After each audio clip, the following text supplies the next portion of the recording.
ఇంద్రస్య పుత్రో వాలి, ఇంద్రుడి యొక్క పుత్రుడు వాలి.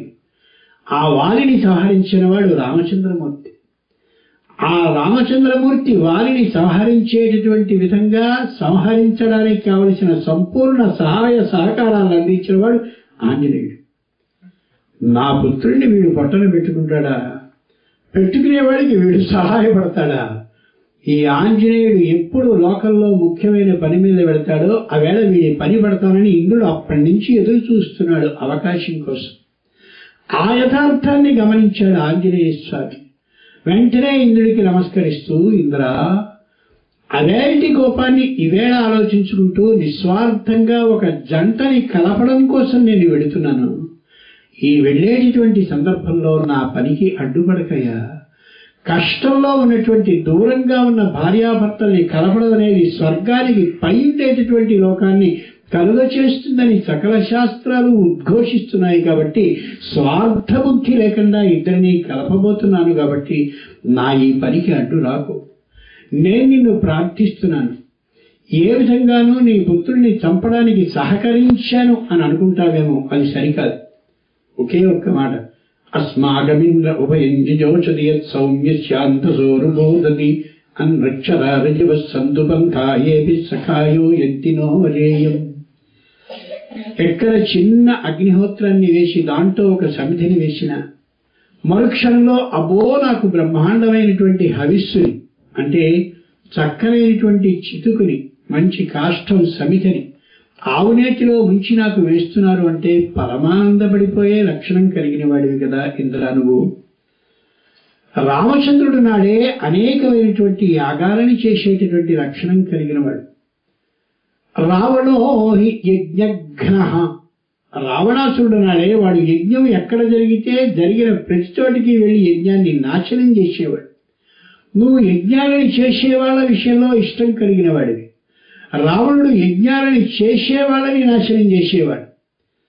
అమోఘమైన యజ్ఞాన్ని చేసి ఏ రామచంద్రుడు పుట్టాడో తండ్రికి, అలాంటి యాగాలని ఏ రామచంద్రుడు అనేకం చేయిస్తూ ఉంటాడో అటువంటి రామచంద్రుని యొక్క కార్యం మీద నేను వెళుతున్నాను అంటే అనేక యజ్ఞాలు లభించడమే కాక ప్రతి యజ్ఞంలోనూ కూడా నువ్వే భాగస్వామి అవుతూ మొట్టమొదటి హవిర్భాగాన్ని మంత్రపూర్వకంగా నువ్వే స్వీకరించిన వాడు అవుతావు. కాబట్టి ఈ కార్యానికి అడ్డుపడకు.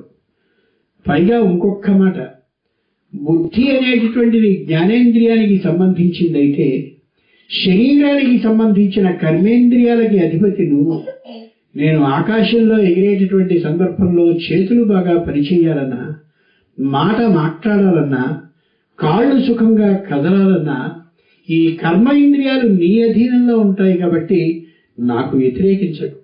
రాముణ్ణి సీతతో కలిపినా, సీత విషయాన్ని రామచంద్రునికి చెప్పినా స్వార్థ బుద్ధితో వెళ్ళలేదు. కాబట్టి నువ్వు నన్ను సహకరించవలసిందిగా ప్రార్థిస్తున్నాను. కారణం నువ్వు అష్టదిక్పాలకుల్లో అధిపుడివి, దేవతా అధ్యక్షుడివి. కాబట్టి ప్రార్థిస్తున్నాను. నైష సముదాచార సమయ, ప్రతీకారాన్ని తీర్చుకోవడానికి నీ సమయం కాదయ్యా అని ప్రార్థించాడు ఇంద్రుడిని. ససూర్యాయ మహేంద్రాయ పవనాయ, మూడో నమస్కారం వాయుదేవుడికి చేశాడు. లోకంలో పిల్లలందరూ గమనించవలసిన అంశాన్ని శ్రీమద్ రామాయణం సుందరకాండం చెప్తుంది. ఏ పని చెయ్యాలి అని అన్నప్పటికీ కూడా తండ్రికి తల్లికి గాని పాదాభివందనాన్ని చేసి విడితే నిశ్చయంగా ఆ పని కాకపోవడం అంటూ ఉండదని చెప్పినటువంటి ఒకే ఒక్క మొట్టమొదటి ఇతిహాసం శ్రీమద్ రామాయణం.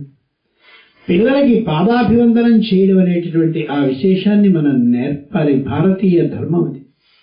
ఎందుకంటే పిల్లలకి యథార్థమైన దీవెనని ఇయ్యగలిగిన వాళ్ళు, ఇచ్చేవాళ్ళు గురువులు కాదు, మరొకరు కాదు. వాళ్ళందరికంటే ముందు గుండె నిండుగా ఆ ఆశీర్వచనాన్ని ఇచ్చేటటువంటి వాళ్ళు తండ్రి తల్లి మాత్రమే.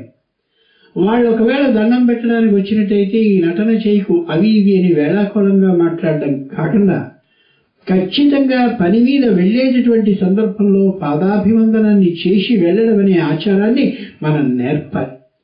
మనం నేర్పాలి అని అన్నట్టయితే మన తల్లిదండ్రులకి మనం నమస్కారాన్ని కానీ చేస్తున్నట్లయితే అదిగో మా నాన్న వాళ్ళ నాన్నకి నమస్కరిస్తున్నాడు, మా తాతకి మా అమ్మమ్మకి నమస్కరిస్తూ ఉన్నాడు అని అర్థం చేసుకుని వాళ్లే నమస్కరిస్తారు. ఆ విశేషాన్ని సంప్రదాయాన్ని మనం పాటించాలి. అంచేతనే సంస్కృతంలో మాతృదేవో భవ నా మాతృ పరదైవతం 2 మాటలు కనిపిస్తాయి. నా మాతృ పరదైవతం అంటే తల్లికి మించిన దేవత లేదు అనేది అర్థం కాదు. తల్లికి సరైనటువంటి ఆదరణ చూపించకుండా, తల్లిని దైవంగా పూజించకుండా, తల్లిని అనాదరం చేస్తూ ఆవిడ్ని ఏమాత్రం పట్టించుకోకుండా పూజలు, పురస్కారాలు, యజ్ఞాలు, యాగాలు ఏం చేసినా ప్రయోజనం 0. ఈ తల్లిని కనిపించేటటువంటి తల్లిని ఆదరించి ఆ దైవాన్ని గాని ప్రార్థించినట్టయితే ఈ తల్లి చేసినటువంటి సిఫారసు ద్వారా నా పుత్రుడు నన్ను ఆదరిస్తున్నాడు అనేటటువంటి ఈ ఆలోచన ద్వారా ఆ దైవం ఫలిస్తాడనేటటువంటి మాట నా మాతుపర దైవతం అనేటటువంటి విధానం ద్వారా తెలుస్తుంది. అంచేత స్వయంగా ఇక్కడ ఆంజనేయ స్వామి యథార్థాన్ని తెలియచేస్తూ ఆ తండ్రి అయినటువంటి వాయువుకి నమస్కరిస్తున్నాడు. నాన్న, నువ్వు అమ్మ ఇచ్చినటువంటి శరీరం కదా ఇది. ఈ లంకానగరానికి ఎగిరేటటువంటి సందర్భంలో సముద్ర ప్రయాణ మార్గంలో ఏదైనా కష్టం కాని వచ్చినట్టయితే ముందు బాధపడేది నువ్వు, ఆమె. అంచేత నీకు నమస్కరిస్తున్నా, నాకే కష్టము లేకుండా చేయవలసిన బాధ్యత నీదు అని. మరో ముఖ్యమైనటువంటి సమాచారాన్ని ఈ సందర్భంలో చెప్పమంటోంది శాస్త్రం. ఆపస్తంభ మహర్షి అలాగే ధర్మసింధు అనే 2 గ్రంథాలు మనకు అద్భుతమైన రహస్యాన్ని చెప్తాయి. మన పిల్లవాడు ఏదైనా పరీక్షకి వెళుతున్నాడు అని అనుకుందాం. అమ్మా పరీక్షకి వెళుతున్నాను, నాన్న పరీక్షకి వెళుతున్నాను అన్నప్పుడు ఓ బాగా రాసేయి అని అంటే అది ఫలించదు. ఆ రోజున ఆ పిల్లవాడు పరీక్షకి వెళుతున్నాడనేటటువంటి విషయాన్ని తెలిసిన మనం పరమేశ్వరుడి దగ్గర కూర్చుని నా పిల్లవాడు చక్కగా పరీక్ష రాయాలనేటటువంటి మాటని పరమేశ్వరుడికి నివేదించడం కోసం నువ్వు అష్టోత్తరము, శ్లోకము, పద్యము, మంత్రము, కీర్తనో, పాటో మనకున్నటువంటి శక్తితో చదివి పరమేశ్వరుడికి నివేదన చేస్తే ఆ నివేదన చేసిన తపశ్శక్తి మన నోటిలో ఉన్నటువంటి కారణంగా స్వస్తి, శుభం, నువ్వు బాగా రాస్తావురా అని అన్నట్టయితే ఆ తపశ్శక్తి అక్షరాల ద్వారా వాడికి చేరి వాడికి సక్రమంగా బుద్ధించి రాయగలిగిన తనం వస్తుందని చెప్పిన ఒకే ఒక ధర్మశాస్త్రం భారతీయ ధర్మశాస్త్రం మాత్రమే. కాబట్టి పిల్లలు వెళుతూ ఉన్నప్పుడు ఊరికే బెస్ట్ ఆఫ్ లక్ అని చెప్పడం కాదు, ఖచ్చితంగా ఆ రోజున పూజలు చేసి ఆ పూజా ఫల శక్తిని వాడికి కానీ అందించినట్టయితే నిశ్చయంగా అది ఫలించి తీరుతుంది.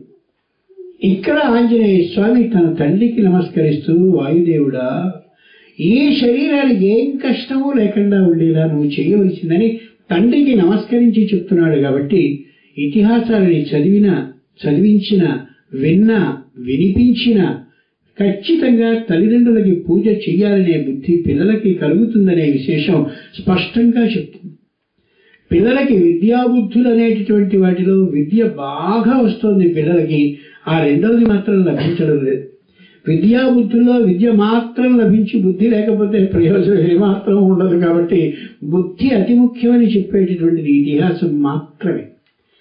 ససూర్యాయ మహేంద్రాయ పవనాయ స్వయంభువే 4వది బ్రహ్మకి నమస్కరించాడు. ఎందుకని?